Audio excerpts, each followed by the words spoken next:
October is the Worldwide Bullying Prevention Month.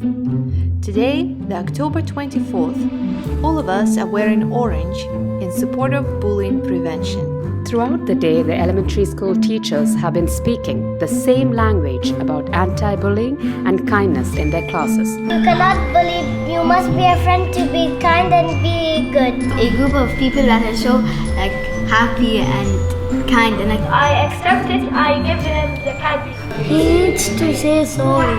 If someone's bullying, you can just say stop it and don't do that again. We hope that together we can collaborate and unite to make a difference for every student.